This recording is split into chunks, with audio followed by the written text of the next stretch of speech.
प्रिय विद्यार्थियों, आप सभी का एक बार फिर से चौधरी कॉलेज के YouTube चैनल पर स्वागत है।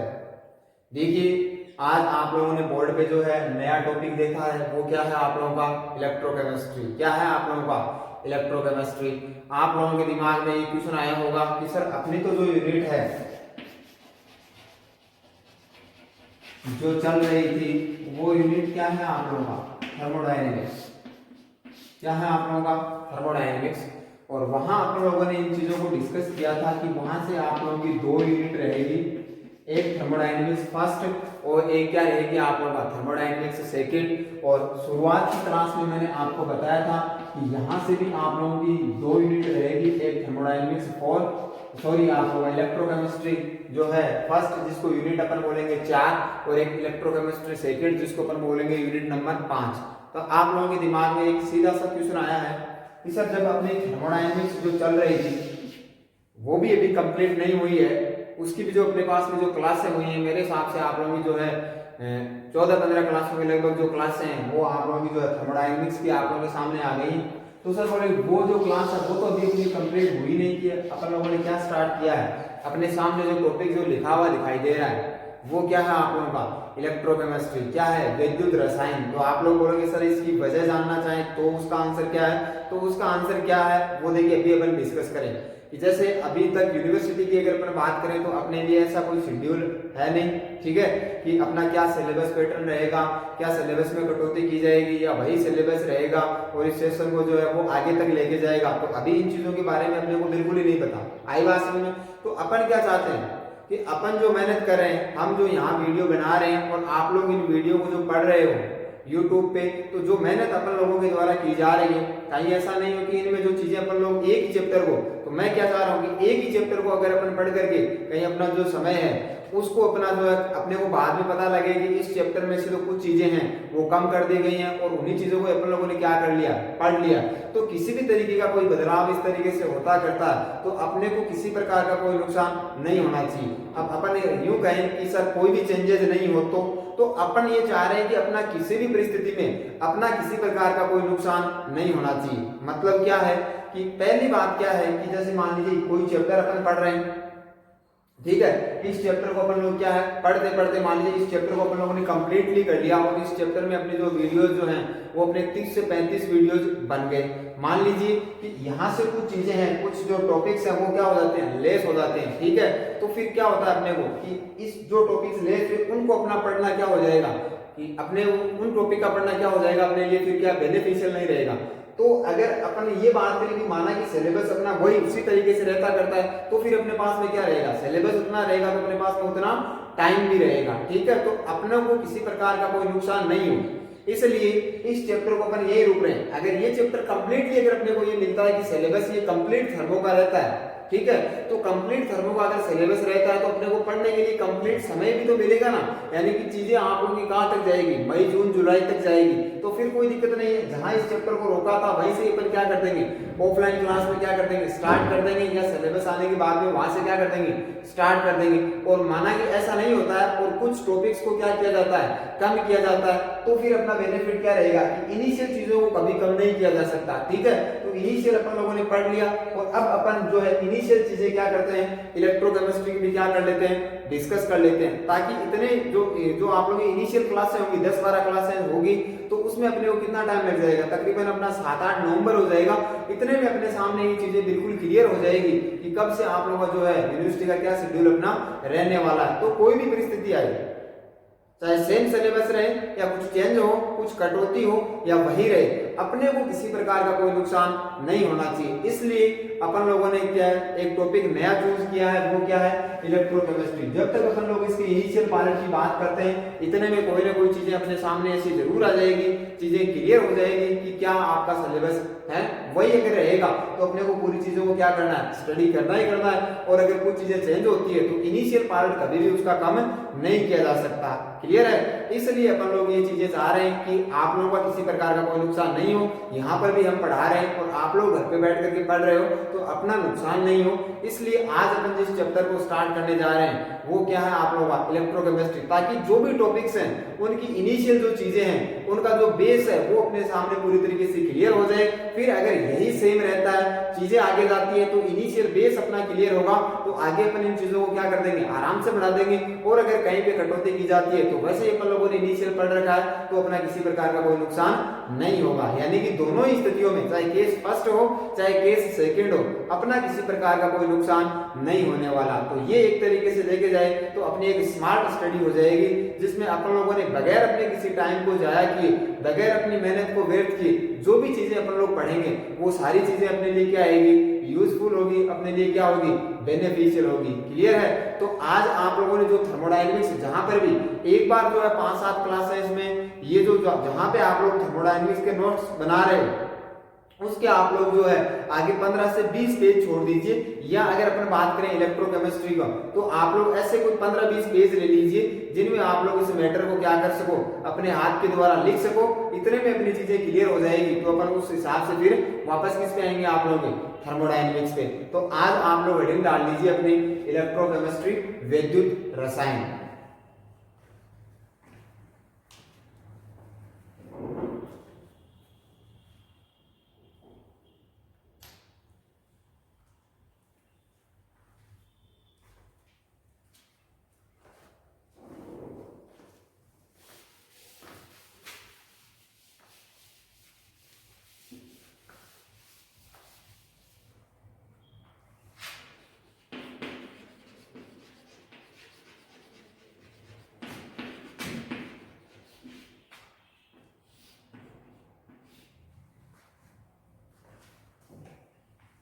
अब देखिए आप लोगों का जो चैप्टर है, जो यूनिट है, उसका नाम क्या है आप लोगों का, इलेक्ट्रोकेमिस्ट्री। क्या है, विद्युत रसायन। सबसे पहले अपने को ये जानना रहता है कि व्हाट इज इलेक्ट्रोकेमिस्ट्री, विद्युत रसायन क्या है। ये जो चैप्टर है इसका अपना जो नाम है वो क्या है आप लोगों का, विद्युत रसायन।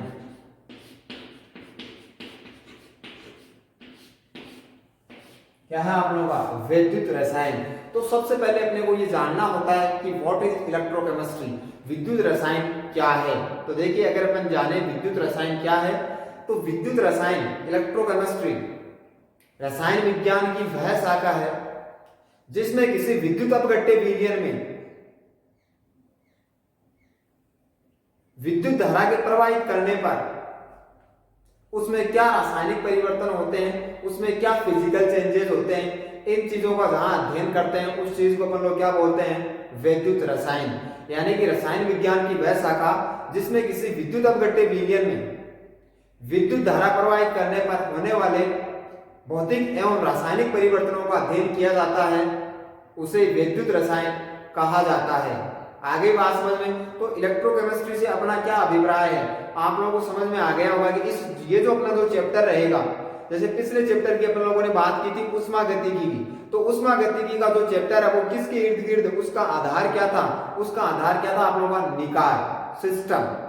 और यहाँ इलेक्ट्रोकेमिस्ट्री की अगर अपन बात करेंगे तो यहाँ अपना आधार क्या रहेगा, विद्युत अपघट्य विलयन।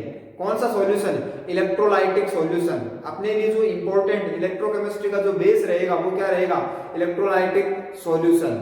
आई बात समझ, जहां पर भी जो भी अपन अध्ययन करेंगे, जिस भी नियम की बात करेंगे, जिस भी सिद्धांत की बात करेंगे, वो हमेशा हमेशा और हमेशा किस पे अप्लाई होगा आप लोगों का, electrolyte and electrolytic solution. Clear है? जैसे वहां सब बातें अपन लोग करते थे किसको सेंस, किसके रिस्पेक्ट, किसके रेफरेंस में, किसको रेस्पेक्ट मानते हुए, सिस्टम को मानते हुए, और यहां अपन करेंगे किसको, विद्युत अपघट्य और विद्युत अपघट्य विलयन को आधार मानते हुए अपन विद्युत रसायन को पढ़ेंगे। तो सबसे पहले आप लोग लिखिए परिभाषा, लिखिए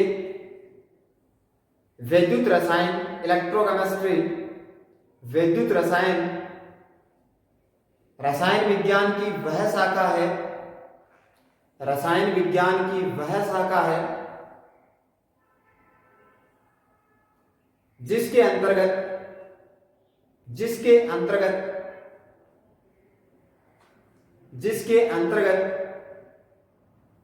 किसी जिसके अंतर्गत किसी किसी विद्युत अपघट्य विलयन में किसी इलेक्ट्रोलाइटिक सॉल्यूशन, किसी विद्युत अपघट्य विलयन में विद्युत धारा प्रवाहित करने पर, विद्युत धारा प्रवाहित करने पर, विद्युत धारा प्रवाहित करने पर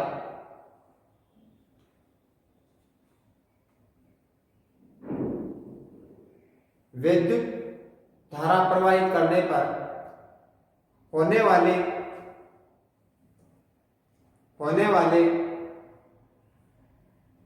भौतिक एवं रासायनिक प्रक्रम होने वाले भौतिक एवं रासायनिक प्रक्रमों का होने वाले फिजिकल एंड केमिकल चेंजेस, होने वाले भौतिक एवं रासायनिक परिवर्तनों का, नोट प्रक्रम, परिवर्तनों का अध्ययन किया जाता हो, परिवर्तनों का अध्ययन किया जाता हो, उसे वैद्युत रसायन कहा जाता है, उसे वैद्युत रसायन कहा जाता है। ठीक है, परिभाषा आप लोगों ने मेंशन कर ली होगी। जो परिभाषा आप लोगों ने लिखी है वो ये लिखी है कि जब किसी विद्युत अपघट्य विलयन में विद्युत धारा प्रवाहित करने पर होने वाले भौतिक एवं रासायनिक परिवर्तनों का अध्ययन किया जाता हो, उसे पर लोग क्या बोलते हैं, इलेक्ट्रोकेमिस्ट्री। तो यहाँ पे दो शब्द आप लोगों के इंपॉर्टेंट हो गए, एक तो क्या, विद्युत अपघट्य, क्या है, विद्युत अपघट्य विलयन, क्या है, विद्युत अपघट्य विलयन, जिसे अपन लोग क्या बोलेंगे, इलेक्ट्रोलाइटिक सॉल्यूशन। क्या बोल देंगे अपन लोग, इलेक्ट्रोलाइटिक सॉल्यूशन। क्या बोल देंगे, इलेक्ट्रोलाइटिक सॉल्यूशन। अब आप लोग ये चाहोगे कि सर विद्युत अपघट्य क्या है, इस चीज को जरा एक्सप्लेन करें, इस चीज को जरा डिफाइन करें, हमें इस चीज को भी समझाएं कि विद्युत अपघट्य क्या चीज होती है। तो देखिए विद्युत अपघट्य क्या होते हैं, विद्युत अपघट्य ऐसे पदार्थ होते हैं, विद्युत अपघट्य ऐसे पदार्थ होते हैं जिन्हें ध्रुवीय विलायकों में घोलने पर जो अपने आयनों में टूट जाते हैं और आयनों के रूप में विद्युत का क्या करते हैं, चालन करते हैं। तो इस चीज को अपन लोग क्या बोलते हैं, विद्युत अपघट्य।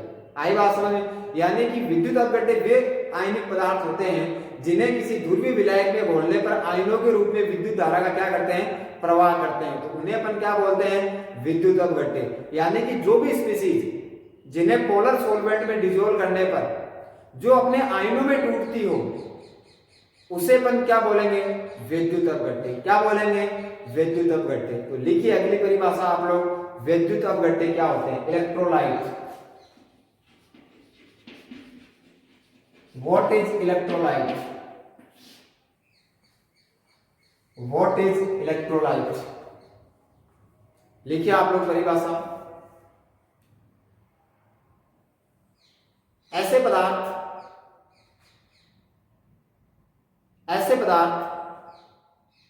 जिन्हें ध्रुवीय विलायकों में घोलने पर polar solvent dissolve the substance, when we dissolve in polar solvent they dissociate in their ions and responsible for conductivity।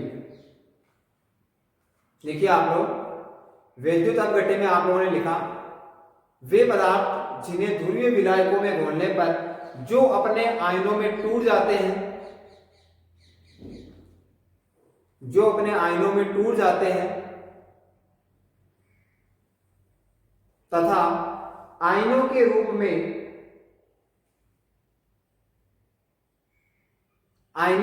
में चालकता दर्शाते हों, तथा आयनों के रूप में चालकता दर्शाते हों, तथा आयनों के रूप में चालकता दर्शाते हों। लिख लिया आप लोगों ने। विद्युत अपघट्य वे पदार्थ होते हैं जिन्हें ध्रुवीय विलायकों में घोलने पर आयनों में टूट जाते हैं और यही वो आयन होते हैं जो चालकता के लिए क्या होते हैं आप लोगों के, रिस्पॉन्सिबल होते हैं। चालकता के लिए क्या होते हैं आप लोगों के, रिस्पॉन्सिबल होते हैं। क्लियर है। अब देखिए विद्युत अपघट्य का अगर आप लोगों ने नाम सुना है तो इसके साथ साथ में आप लोगों ने दो नाम और सुने, प्रबल विद्युत अपघट्य स्ट्रॉन्ग इलेक्ट्रोलाइट और दुर्बल विद्युत अपघट्य यानी कि वीक इलेक्ट्रोलाइट। ये क्या होते हैं, इनको परिभाषित करने के तुरंत बाद अपन किस पे आएंगे, चालकता पे, कंडक्टिविटी में। ठीक है, तो आप लोग नीचे आप लोगों ने लिखा विद्युत अपघट्य, ठीक है। नीचे की लाइन में लिखिए विद्युत अपघट्य दो प्रकार के होते हैं। विद्युत अपघट्य दो प्रकार के होते हैं। विद्युत अपघट्य दो प्रकार के होते हैं।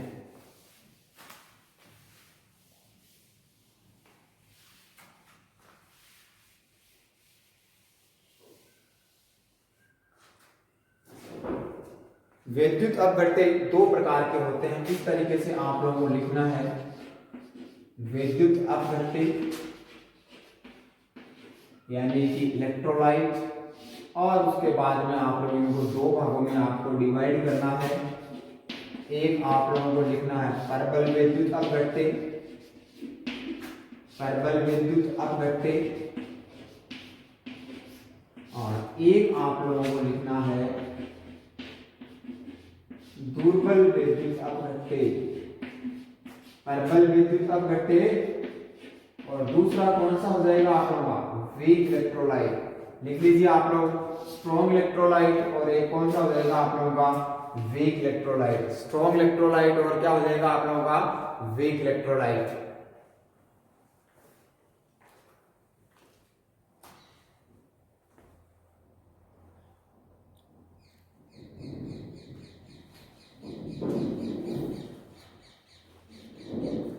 ठीक है, देखिए आप लोगों ने लिख लिया होगा परबल विद्युत अपघट्य क्या होते हैं, ठीक है। देखिए अगर अपन विद्युत अपघट्य की बात करें तो माना कि ये कोई विद्युत अपघट्य होगा, तो इसको आप लोग जैसे पोलर सॉल्वेंट में डिसॉल्व करोगे, ये किस में टूटेगा, अपने आयनों में, और आयन जो बनेंगे वो क्या बनेंगे, धनायन और ऋण आयन। अगर इसको पोलर सॉल्वेंट में डालते ये कंप्लीटली A+ और B- में क्या हो जाए, डिसोसिएट हो जाए, यानी कि पूरे रूप से इसका क्या हो जाए, वियोजन हो जाए, तो ये क्या कहलाएगा आप लोगों का, परबल विद्युत अपघट्य। और माना कि कोई विद्युत अपघट्य है, उसमें मान लीजिए आप लोगों ने जो है उसके जो 15 से 20 मॉलिक्यूल आप लोगों ने उसमें डाले, और वहां से केवल 2 या 3 मॉलिक्यूल वहां पे क्या होते हैं, डिसोसिएट होते हैं, यानी कि उसका कुछ पार्ट क्या होता है वहां पे डिसोसिएट होता है, यानी कि जो कंप्लीटली डिसोसिएट नहीं होता है उसे अपन क्या बोलते हैं, दुर्बल विद्युत अपघट्य। और जो पूर्णतया क्या होता है आप लोगों का, वियोजित होता है, कंप्लीटली टूट जाता है, उस चीज को अपन क्या बोलते हैं, परबल विद्युत अपघट्य। और जो नहीं टूटता उसे अपन क्या बोलते हैं, दुर्बल विद्युत अपघट्य। तो परिभाषा में आप लोग परबल विद्युत अपघट्य के नीचे लिखिए,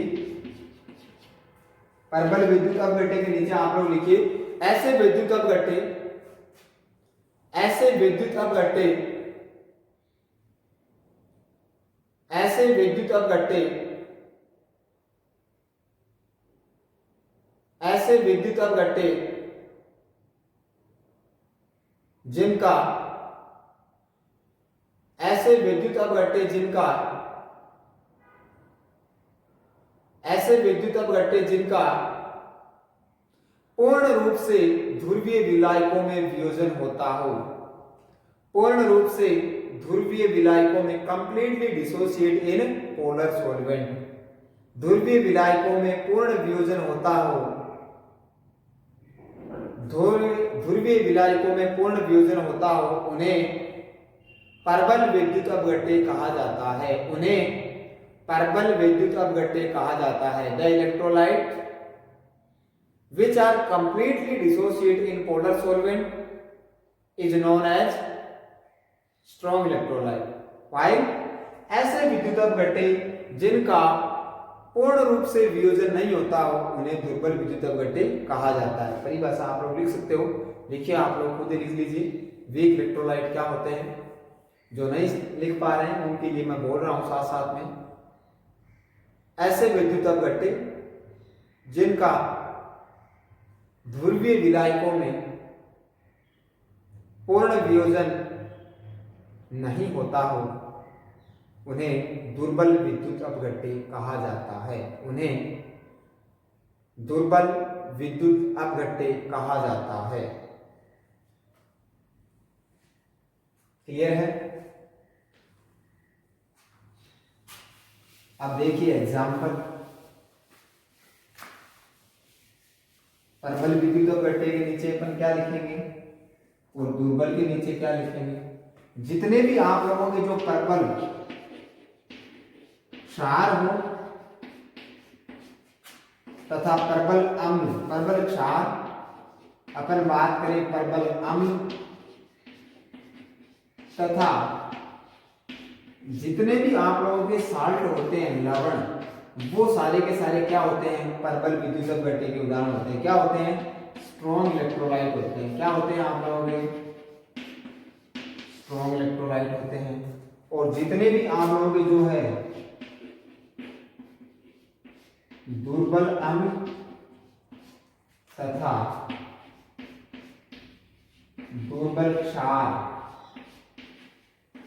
यानी कि weak acid and weak base, वो क्या होते हैं आप लोगों के, वीक इलेक्ट्रोलाइट होते हैं। Strong acid, strong base and salt, strong base, strong acid and salt, these all are the example of strong electrolyte and weak is the example, are the example of weak electrolyte. Clear है। तो आप लोग प्रबल विद्युत अपघट्य के नीचे लिख लीजिए। उदाहरण के लिए सभी प्रबल अम्ल, प्रबल क्षार तथा लवण, ठीक है। उधर आप लोग जो है एग्जाम्पल लिख लीजिए, सभी दुर्बल अम्ल और दुर्बल क्षार, दुर्बल अम्ल और दुर्बल क्षार। तो देखिए प्रबल क्षार जो है आप लोग यहां पे लिख लीजिए एग्जाम्पल के लिए, NaOH है, KOH है, ETC। उसके बाद में एसिड की बात करें तो HCl है, H2SO4 है, HNO3 है, ETC। सॉल्ट की बात करें तो NaCl, ETC। दुर्बल अम्ल और दुर्बल क्षार की बात करें तो दुर्बल अम्ल क्या हो जाएगा आप लोगों का, CH3COOH हो जाएगा। उसके बाद में आप लोगों का जो है HCl हो जाएगा, ETC। वीक बेस की बात करोगे तो क्या हो जाएगा आप लोगों का, अमोनियम हाइड्रोक्साइड। ये भी किसका एग्जांपल है आप लोगों का, वीक इलेक्ट्रोलाइट का। तो ये एग्जांपल जो हैं इनको आप लोग अपनी कॉपी में मेंशन कर लीजिए।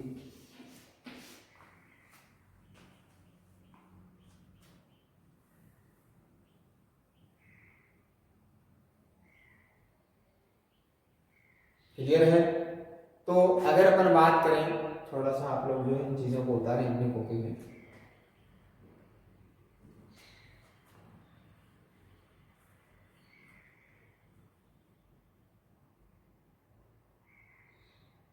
ठीक है।